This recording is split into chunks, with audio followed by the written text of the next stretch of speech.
A tourism platform is helping travelers find a unique experience by educating them on environmental restoration and sustainability. Joining us now via Zoom is Make a Difference Earth Mad Travel co-founder Raf Dionisio. Good morning, Raf. Thank you very much for joining us. Hi, good morning. Thank you for letting me be here. Raf, so let's start off first with the passion for travel and how this turned into a social enterprise. Because it's one thing to say that I love traveling. It's another thing to make it a mission and really make a difference. So how did this all come about? Well, it's important to note that MAD was my second try at a travel company. The first time I tried it, I had I had very good adventure travel programs out there. And I was pitching. One of the guys who was judging said, if you succeed, the country's not going to progress. You don't help many people. And I was shocked to hear that. And I asked him why. He said, well, because if you succeed, only you get wealthy. Success is really getting other people wealthy as well, creating wealth that people can share.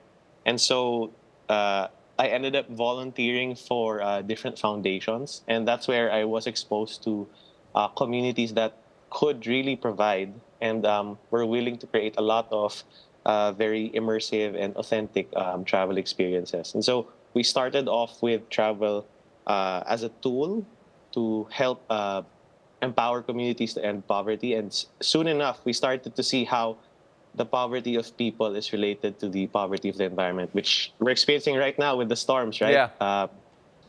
So yeah, that's how it kind of started, and those are the connections that got us here.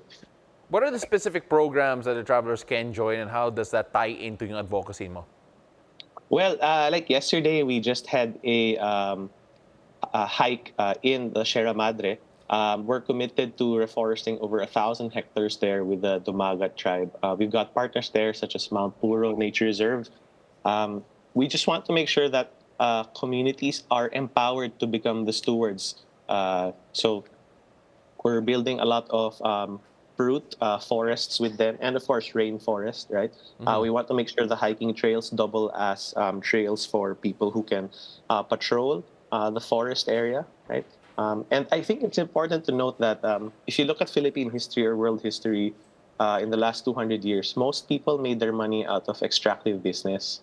What we want is to transition them to a point where you can make money by sustaining or taking care of the environment, right? And travel provides us a unique avenue to get there. And so apart from Rizal, we're doing that in Zambales, Tribes and Treks. We have something in La Mesa Eco Park, call it Feast in the Forest. So it's a tasting session where you go for a walk and then you get to try the biodiverse flavors of agroforest foods, such as 3 kinds of honey, 3 kinds of tea, 3 kinds of coffee, cashew, and cacao. All these things can grow within an agroforestry context if done correctly. You know, we're seeing a lot of photos of your tours right now. And of course, you mentioned a while ago that it's not just about making yourself rich, it's making about other people rich around them, especially communities impacted by the tourism.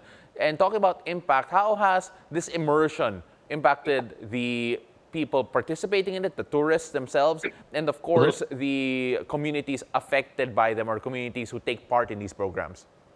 In some villages, let's say there's a village in Subic that we tour in, we're able to increase their revenue by tenfold per person, just because we package it right and we find the talents of the community. So their ability to cook, their ability to storytell, those are huge factors. And of course, their pasalubong, or the things that they can sell as a souvenir. We've got some families who are, sending their first kids to school, finally, some of them building better homes, one village getting electricity. There are a couple of things. We're not satisfied, though. We hope that we can push it further. Because many times the villages we work in are part of the 4 Ps program. So they're earning somewhere between 2,000 to 5,000 a month. And our goal is to push that up to 20,000 a month. No? So that's a start. And when we work with families, it's not just one family in a site. It's usually 20 families, 70 families. So it takes a while to build a lot of business around them so that they can all move forward together. Well, of course, we wish we had more time to talk and be able to really talk about your efforts. For those who want to find out more about this, you can visit their website at madtravel.org, their Facebook page at Make a Difference Travel, and their Instagram page at madtravel_PH. Raf, Dionisio, thank you very much for making a difference and joining us here today on Weather HQ. Really appreciate your time. Oh, thank you.